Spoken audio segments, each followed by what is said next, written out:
Hello दोस्तों, स्वागत है आपका जीएस के एक नए वीडियो में। आज के सेशन में सीखना है दक्षिण भारत में क्या क्या इतिहास था, यानी दक्षिण भारत के इतिहास के बारे में इस वीडियो में हम चर्चा करेंगे। तो चलिए हम वीडियो को स्टार्ट करते हैं। कह रहा है संगम कालीन, समकालीन नहीं, संगम कालीन दक्षिण भारतीय राज्य, यानी दक्षिण भारत में संगम के किनारे 3 राज्य उत्पन्न हुए थे, जिसके बारे में हमको यहाँ चर्चा करना है।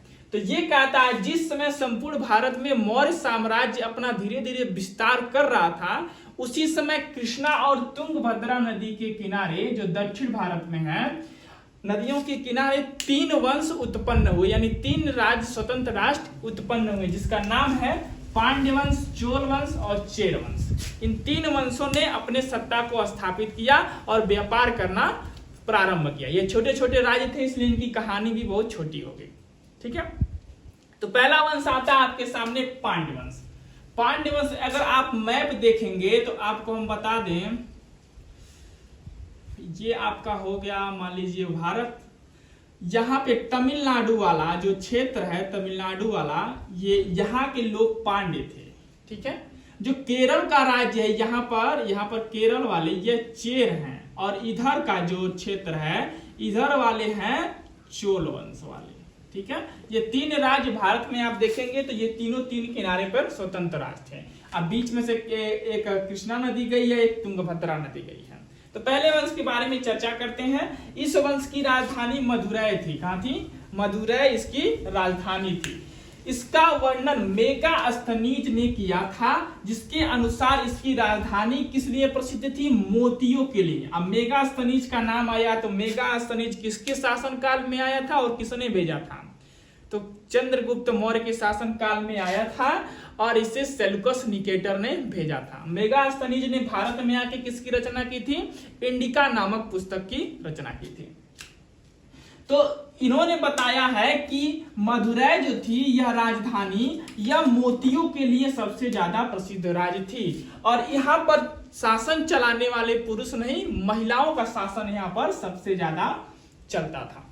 आगे चल के पांड्य वंश ने रोम साम्राज्य के साथ अपना संबंध स्थापित किया, और वहां के जो एक सम्राट हैं, जिनका नाम है अगस्टस, रोम के सम्राट, वहां पर अपने राजदूत को पांड्य वंश वालों लोगों ने भेजा, ताकि व्यापारिक संबंध अच्छे से बना रहे। आगे चलते हैं, बात करते हैं चोल वंश की। इस वंश का साम्राज्य चोला मंडलम कहलाता है। क्या कहलाता है? चोला मंडलम कहलाता है, जिसकी राजधानी कहां पर है? पुहार कहिए या कावेरी पट्टनम कहिए, कावेरी पट्टनम कहिए या पुहार कहिए। इस वंश को चोला मंडल के नाम से भी जाना जाता है।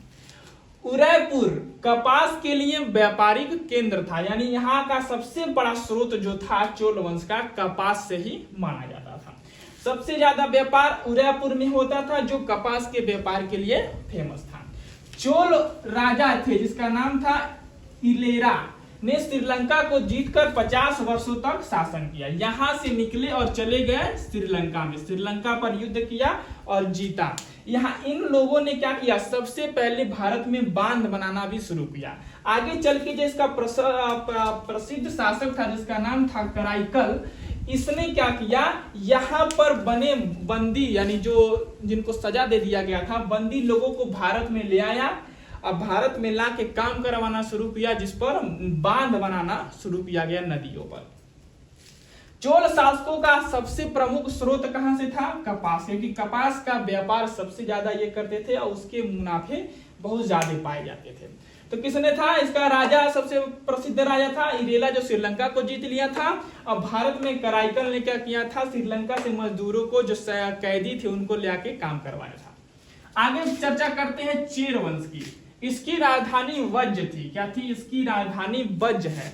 जो केरल प्रदेश है, केरल को ही पहले चेर कहा जाता था। क्या कहा जाता था? चेर कहा जाता था।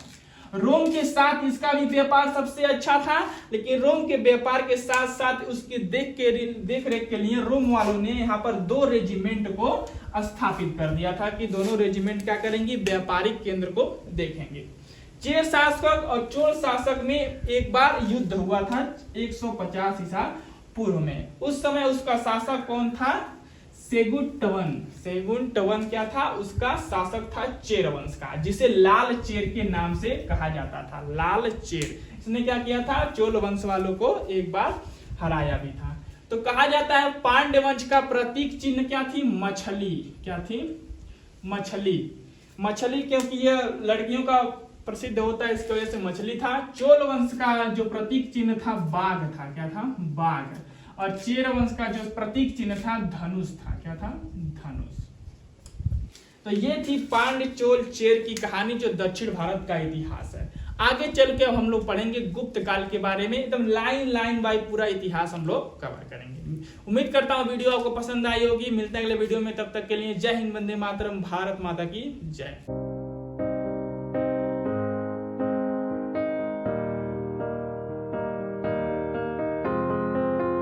I will run, I will